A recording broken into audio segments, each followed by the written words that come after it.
How loud are these? And why in the world do bass chase them down from such a distance?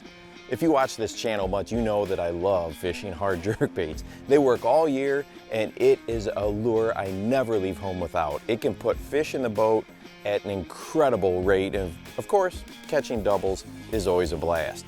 We know that the slashing and cutting of a jerkbait through the water mimics fleeing bait fishing and gets bass visually fired up, and in turn can get an entire group of them wanting to chase anything that moves. But when you first pick one up, it doesn't take long to realize that these things are loaded with rattles and weights. Now, the weight transfer system helps us to cast these hard lures a mile, but how far away can they be heard or sensed by a bass? Well, today we are going to do some investigating with just that. I have both the KVD 200 and 300 models here, as well as a pointer, stunner, and Rapala jerkbait. And I must say, I was surprised at the difference in sheer volume between these different models. Now, one of my favorite fish biologists, Dr. Keith Jones, uses a term that I think defines the attitude of a bass really well, and that is pugnacious, which means eager or quick to fight. Well, he also says that sound most often has one of three possible responses from bass when they come to investigate it. First, they could be drawn in because of curiosity. Second, something mimicking prey sounds. Or three, they are irritated into action. Now, I've never heard a minnow or baitfish clacking its way through the water column, but there are times when I have witnessed, when fishing clear water, bass just come tearing from a distance to attack a jerkbait.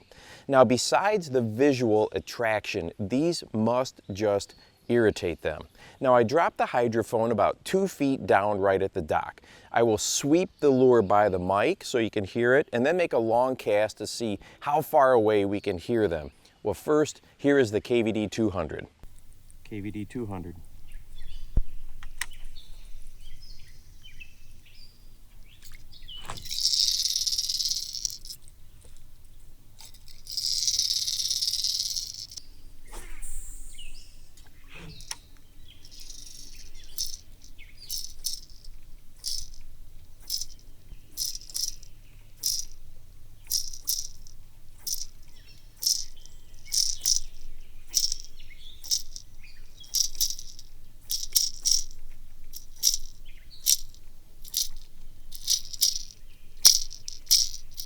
This is the KVD 300.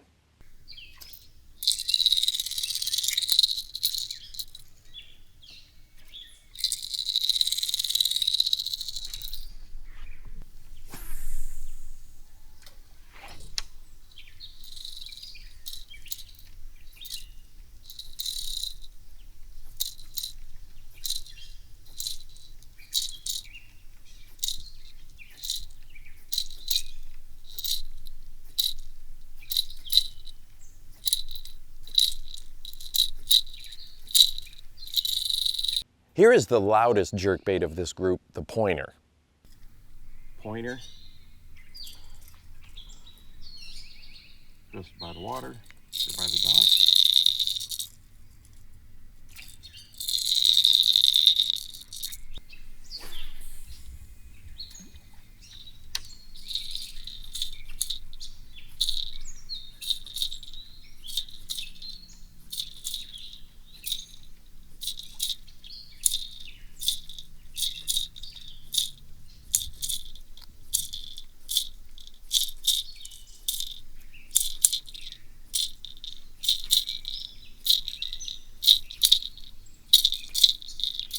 This is the stunner.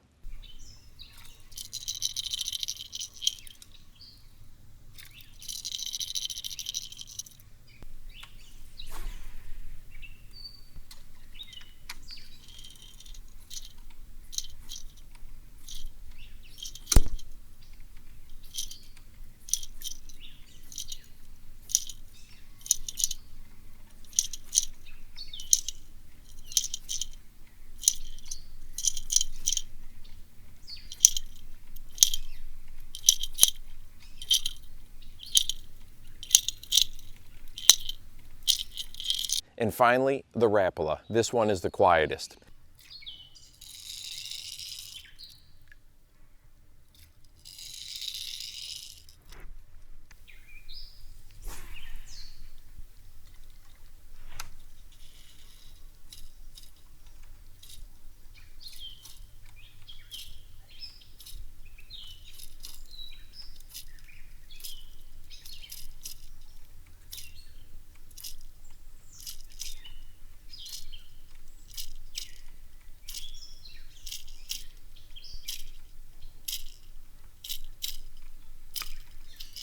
Now the distance I am throwing these lures is around 80 feet based on Google Earth measurements. Now first and foremost, when choosing a jerkbait, I'm still going to focus on the depth I want to hit as my primary selection tool.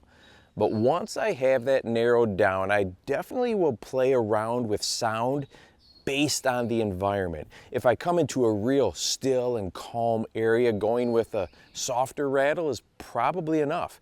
Or maybe when the bass are really pressured and have heard just a million other anglers, a more subtle approach may be better.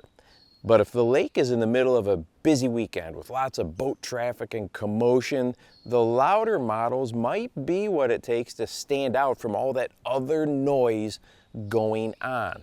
Well, either way, it's worth keeping in the back of your mind as a factor that might be worth considering.